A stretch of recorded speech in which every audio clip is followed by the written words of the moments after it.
Hello mga boys, panibagong araw, panibagong kwento. Boys, for this video, pupunta kami ng dagat.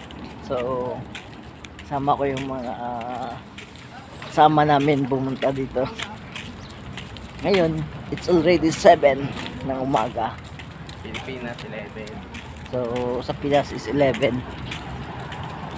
So 5 hours talaga yung difference, no? So bali ngayon, exercise na rin kasi wala pa kami ginagawa dito.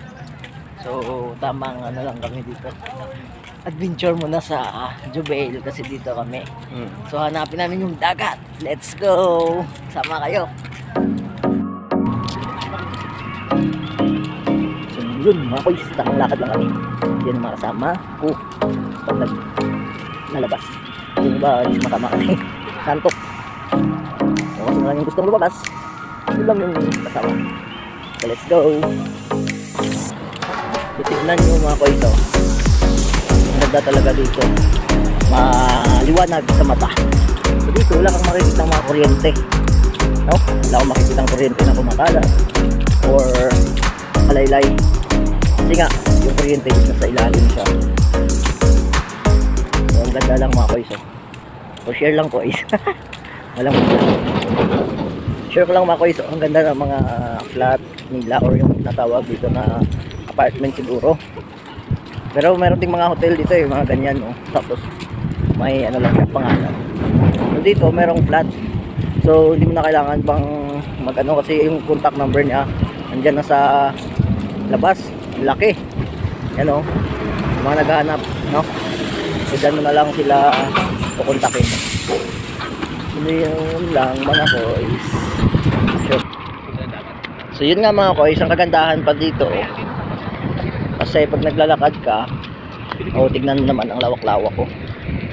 Ang kayo lang yung may-ari ng kalsada dito. Kahit saan ka magpesto maglakad, yun. So tuloy lang tayo sa paglalakad mga kois. Let's go. So yun nga mga kois, nakakita kami ng bus sana at makikisakay kami ng libre. Kaso lang gusto niya bigyan namin kahit konti.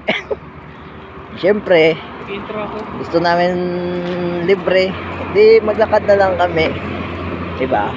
Kasi exercise din to So let's go mga kois. Yun nga mga kois, nakakita kami dito na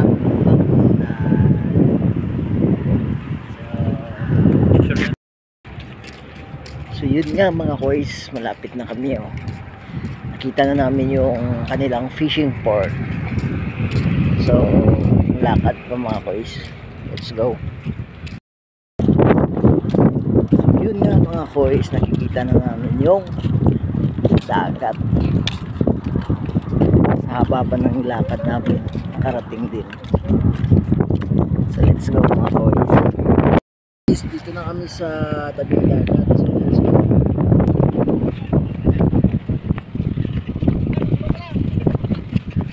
Kaya na.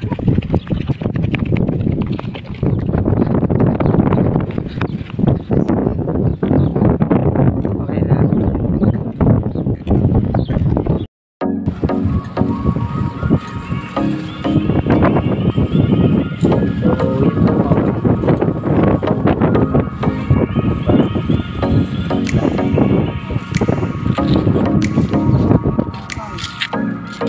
Ano masasabi mo pre sa nilakad mo? Layo-layo pre, mga siguro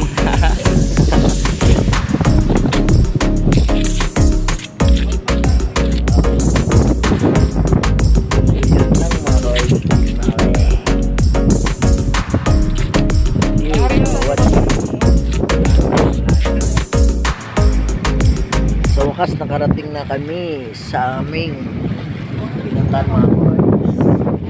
Dito lang kami sa tagilid ng dagat.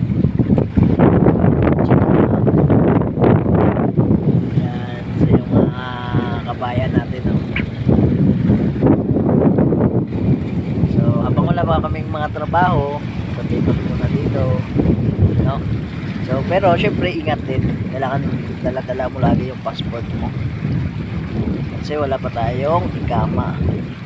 At least pag may nagtanong, no, or may may papakita tayo. So gumagala lang kami kasi syempre boring din sa accommodation, wala kang ginagawa, boring ka. Higa, ML. So dito habang kami ginagawa namin puro lakad, explore namin yung Kuwait, no? Ganda, tahimik, lamig. So yun lang mga boys, see you on the next vlog. Bye bye.